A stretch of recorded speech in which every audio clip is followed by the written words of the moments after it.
اعوذ بالله من الشیطان الرجیم بسم الله الرحمن الرحیم. د نبی علیه الصلاة والسلام ارشاد ده چې د چا خوراک اسکاک حرام وي د هغه دعا نه قبلیږي.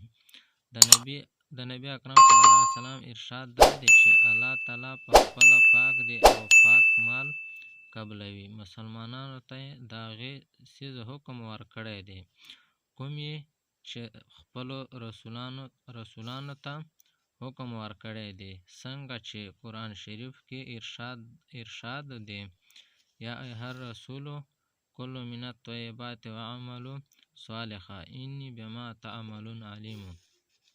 ای رسولانو پاک څیزونه خورئ او نیک عملونه کوئ، ستاسو د عملونو خبرداری یم. دویم څه ارشاد دی؟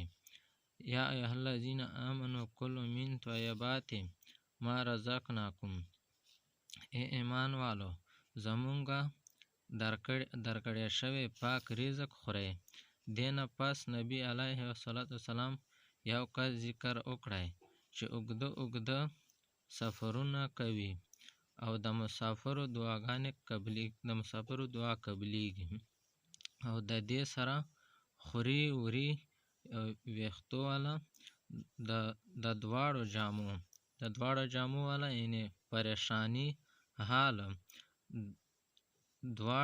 دواړه لاسونه یې اسمان ته اوچت کړل لګېدې ای الله الله خو خوراک یې د حرامو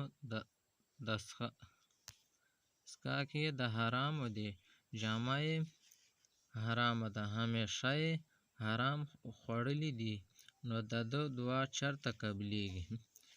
فایده: خلکو سره همیشه فکر وي چې د مسلمانانو دعا نه قبلیږي، خو د حالاتو اندازه دا دی حدیث شریف نه کیدای شي، اگر چې الله جل شانه په خپل فضل سره کله د کافر دعا هم قبلوي.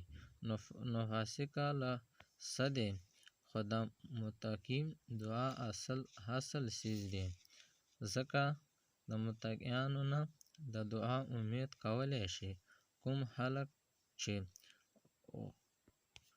غواړي چې زمونږه دعاګانې دې قبولې شي، هغو دپاره ډېر ضروري دی چې